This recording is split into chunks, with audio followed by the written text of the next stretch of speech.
personally a few of the athletes who says, there is no way you can win without doping. And if you're caught, that means you've not done the right thing in the right manner.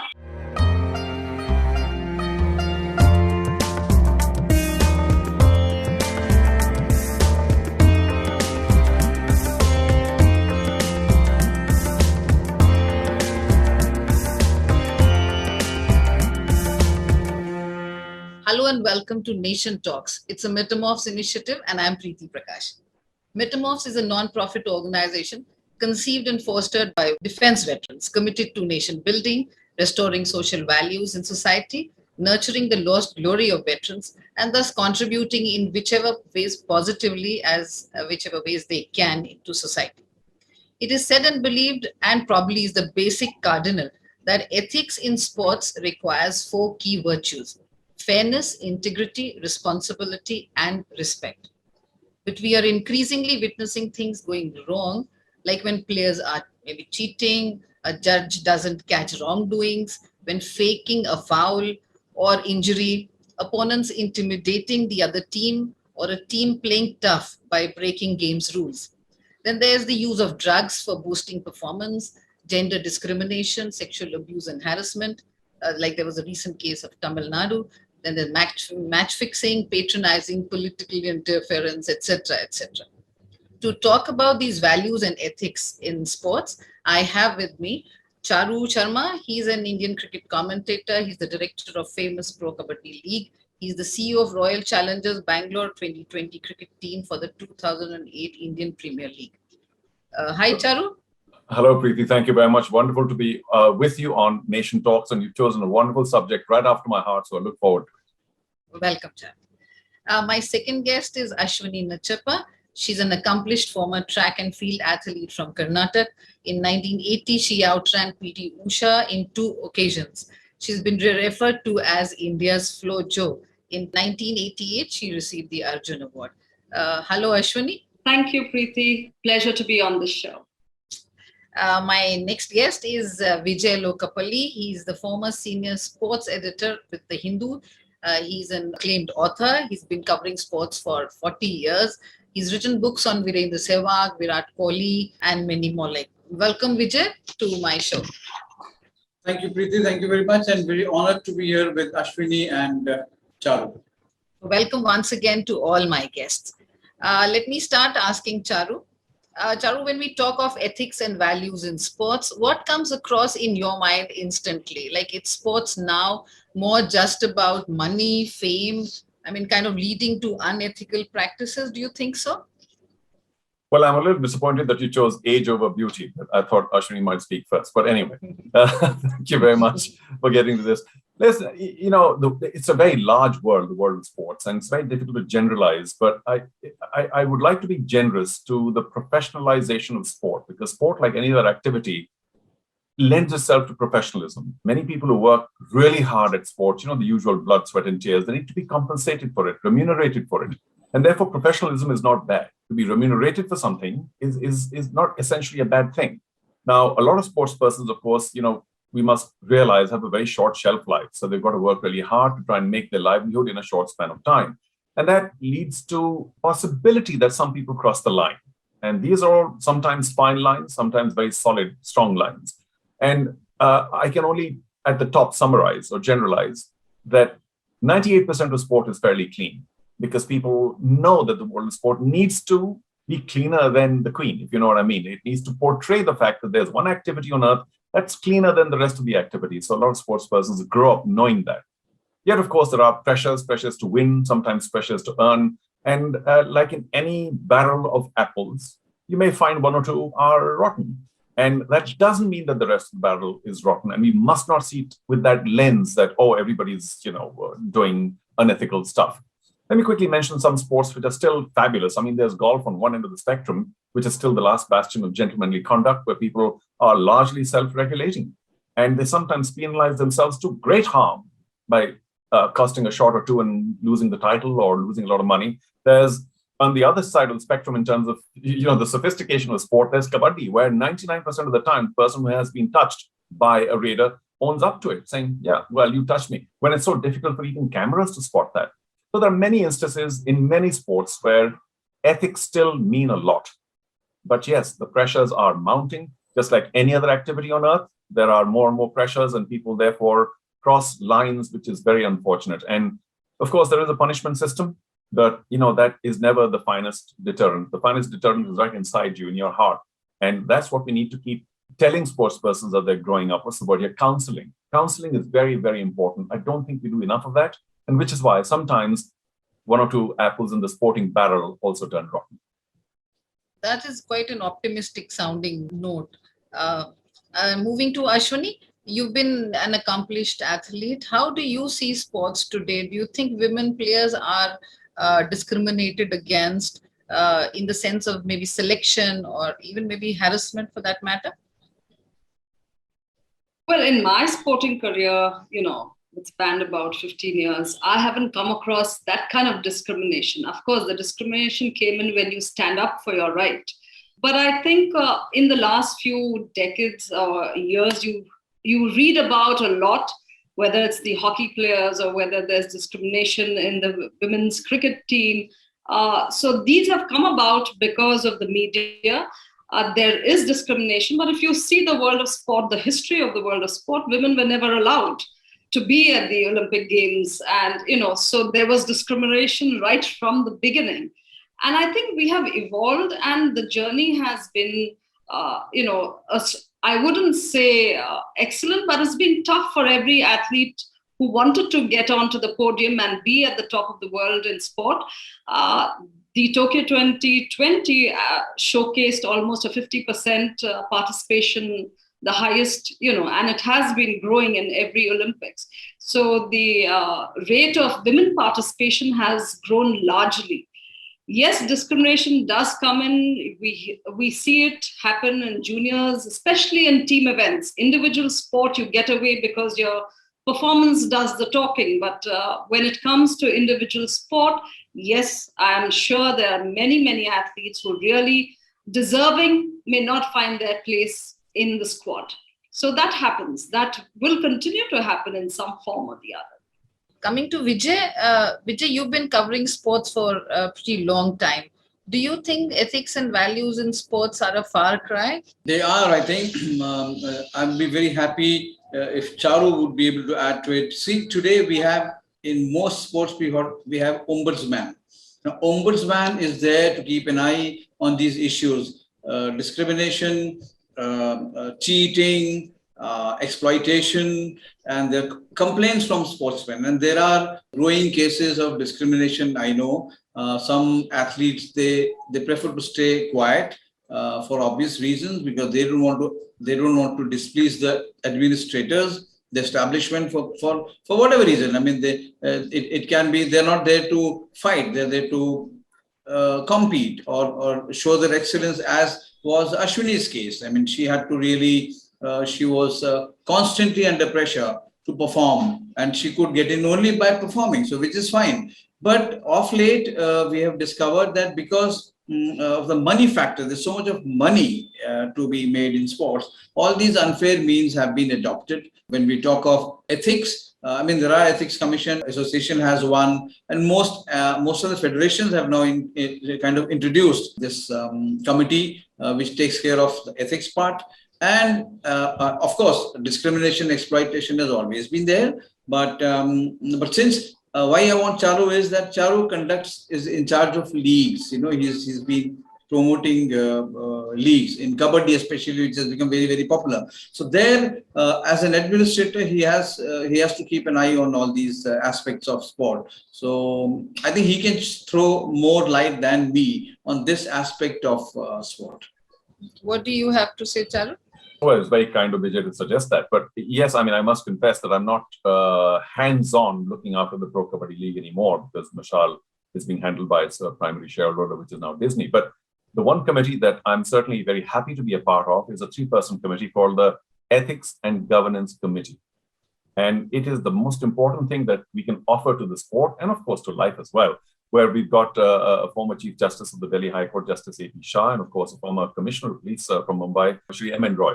Let me get that right. So the three of us are excessively concerned that whatever else happens, however popular the league may be, or wherever the players are going and whatever they're doing, and they're achieving so much success and popularity, we need to keep track, and we need to make sure that the ethics and governance of the league is 100% rock solid, because that ultimately is what remains. And I've got a wonderful quote here, which, I mean, I don't normally remember quotes, but this one I remember because it suits me to remember, because it is me. It says, if you don't have a good reputation, nothing else matters. If you have a good reputation, nothing else matters. In other words, reputation is all. And where is reputation gained from? From doing the right thing and being the right role model and being the right ambassador to show everybody else that wherever you're going, don't lose sight of ethical behavior. And of course, we're talking about the world of sport, but surely you know, Priti, that translates to every and transcends to every other activity in life. Because, I mean, if your ethics are weak, you know, it's sooner or later, you're going to be nothing but ash.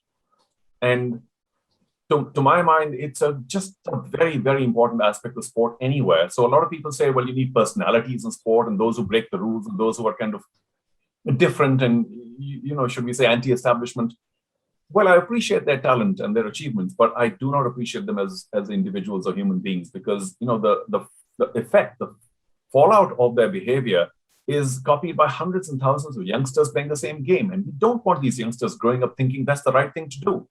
So to my mind, this role modelship, this ambassadorship that each sports person carries inside him or her is the most important aspect of sport. Because achievement, you know, how many will go on to win a gold medal at the highest level? 1 out of millions.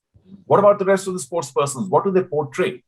To my mind, they must portray a sense of fabulous fair play, that everybody else can say whatever he or she is, he or she is very fair, very just, very, you know, ethically sound. And therein lies the success of life, to me. Yeah, I think absolutely very well said, Charu, because I think for all of us as athletes, we need to demonstrate that. And that is the one single biggest responsibility every athlete must carry. And that is their duty. I mean, you know, in competitive sports, there's always been, and there will continue to be, fierce rivalry.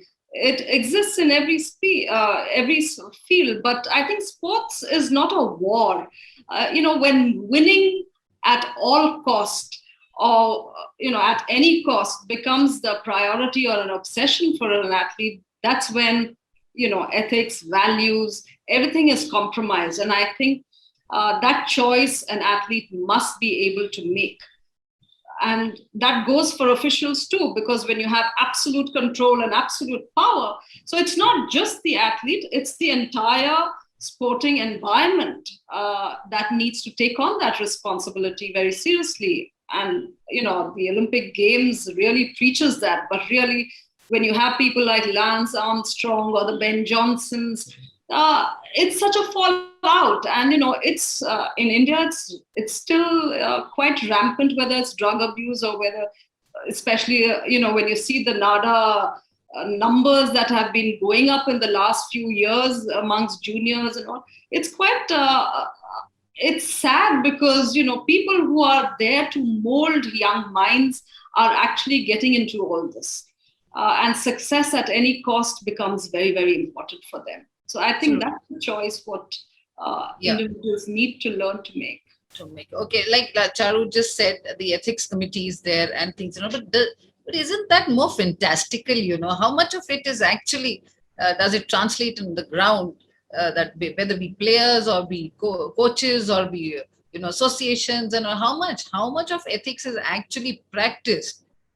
I feel it's more of a smoke screen kind of thing. Well, for starters, of course, there's the optics of it, that there's ethics and governance committee, which is a very important part, the most important part of any sporting activity or event or league or whatever. And thereafter, of course, it depends on the seriousness with which that committee takes its role. And now we're not, you know, omnipresent policemen. We're not there 24 hours, you know, with cameras on every sports person's. But cases come to us, and of course, it's up to us to sort of make sure that we do enough detailed, sleuthing to find out what's right and what's wrong, and to constantly, and I mentioned that word earlier, it's my most favorite word for the past few years, counsel. So we have a lot of meetings with all the players, all the team owners, all the managers, all the coaches, to say that, listen, to err is human. Yes, I mean, we know you're all human and you'll slip somewhere or the other, but please realize that we appreciate nothing, and the people in general appreciate nothing more than fair play, because that's what they expect out of the world of sport. So it's like, it's like you saying, well, there's a whole IPC or criminal, or what penal code and this, that, and the other. And so what's the point? Because people still, commit crimes. Right? But is there no? So at least there's some deterrence. There's some, because humanity is multiple. There's multiplicity of people. Not everybody is born. We're not sheep. There will be people who are bad apples. But they must know that if we, as they say in Hindi, 𝗡𝗁𝗶𝗶𝗀𝗀 𝗶𝗶𝗲𝗀, but they must know that people are very, very concerned in every arena, in every sport, about doing the right thing. And if we do the wrong thing, then we have to own up to that responsibility and not claim, oh, but nobody told us. So counseling is very, very important from a young age. People keep teaching people, sports person skills, run faster, higher, stronger, this, that, and the other. Where's the counseling for behavior? To me, that's the most important thing, because you can play sport for 5, 7, 8, 10, 12 years of your life. But good behavior, ethical behavior is a lifetime matter.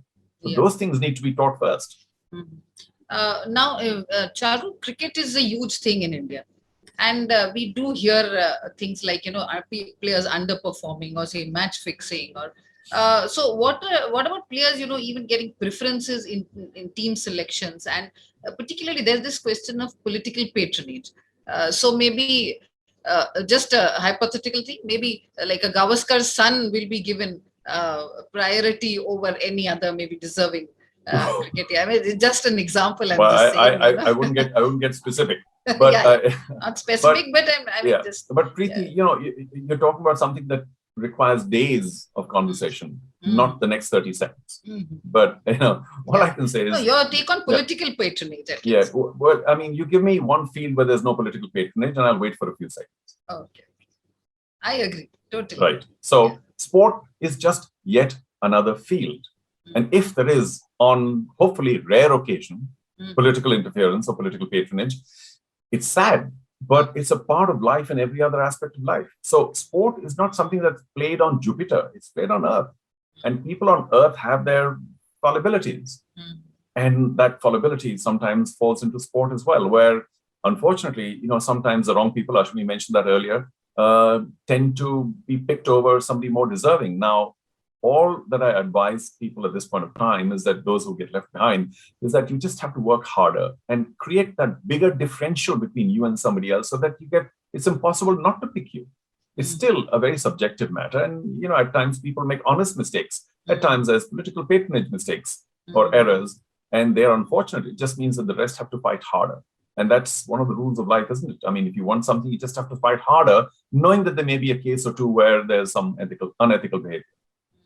Now, even if we talk about, say, the latest case of Sushil Kumar, I'm sure you must be doing. That's a perfect case of unethical maybe behavior or portraying. How do you view that? I understand Sushil's case because it's a rare case where, a wrestler has gone to an extent of what he has done. I mean, allegedly, it's still sub judice. But when it comes to like ethics, where we were talking, and political patronage, I think in India, sport will not survive without political patronage. I mean, you will have to need them for many things, from getting sponsors, from getting clearances. And that is when you fall prey to these practices, the administrators at least, and then in turn the selectors. Because I am as a politician, I'm heading a federation, I will have my men in the selection committee. So they will do what I want to. But like Ashwini said, in individual sport, you are driven by the individual's performance. So there cannot be any, it will be very difficult for anyone to keep a performing athlete out, right? Because it's measured in terms of stats. In team sport, it can be hidden. It can be, you kind of push you can push 2 of your own candidates along with 9 other good candidates. So you carry on with the system. But it is very difficult to keep politicians and political patronage out of Indian sport. And I mean, Charu has seen it from very close. As first, he was a diver, he was a sportsman, and then administrator, and of course commentator, he knows it. And Ashwini has suffered.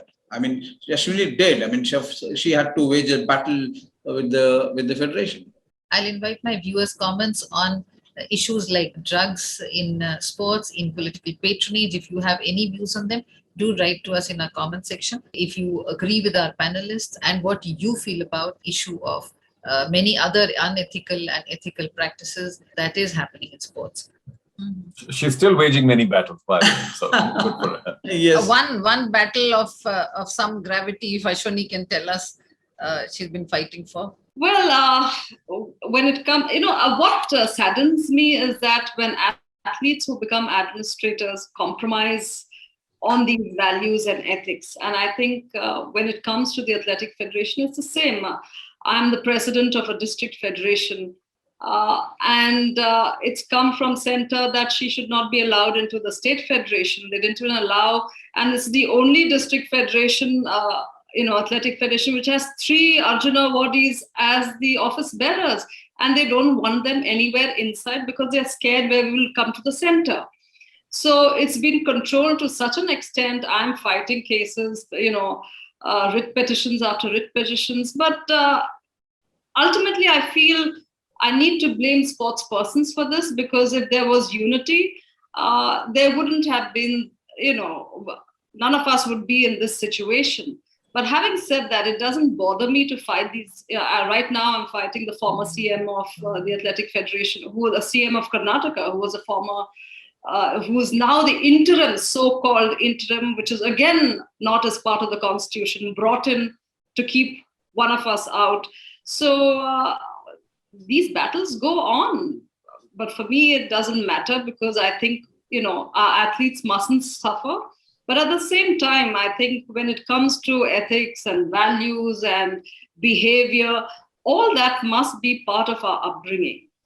It begins at home, it begins at school. How we bring up and become a part of that very responsible society lies in the hands of our homes and our schools. And I think that's where, the foundation is laid there. Today, you don't hear about moral science classes at all in school. They used to be a huge part of our growing up years. Yeah, and the kind of respect we had for our teachers and elders. So the entire community or the society has diluted in some way. And I think we need to begin right from the base there. Well, listen, I must quickly add that she's got 2 lovely daughters who are growing up fabulously, but she also runs, Ashwini does, 𝗏𝗏𝗏𝗀 Academy of Learning and Sports. So she's walking the talk. She's not only at home, but at school as well. There's some beautiful, wonderful children coming out of that school in Godinkapura, and I'm very proud of the fact that she is hands-on involved and like I said, is walking the talk in the school as well, because to actually get up and do something is just so difficult, because it's easy to talk about it, but to do, that's some fantastic work, Ashwini. Thank you, Charu. Thank you. Appreciate it. Absolutely. So, broadly, we do agree that there are practices which should not be, if unethical according to us, then it should not be done. And according to Charu, there are systems in place where things are looked after. But still, do you, in one word, yes or no, if I ask that, are we hopeful of improving on this aspect as far as sports is concerned, or it'll go on like this only? Yes, sir. Who first? Vijay can start. Vijay first. Vijay, Ashwini. I think first, like Ashwini said, we have to accept the fact that it is prevalent in almost every walk of life and not just sport. Charu had made this point right at the beginning, and it will continue to happen because we don't teach our children these things at school level, or when you go to the academy, this should be part and mandatory part of your learning at school and at sport, that ethics you have to remember, and this is you have to accept it as mandatory. I mean, you cannot but I think also, Ashwini, it is driven by the coaches also. They drive their coaches to the students to adopt these unfair means, whether to take a dope syringe to enhance your performance, or try and in team sport, you can do that. Try and deny somebody an opportunity of scoring a goal, or being part of the main squad. So these things will happen, but it has to be learned at home. Cheats in every walks of life, and is bound to be there, whether in sport or in any other. And I think it's not going to change, suddenly.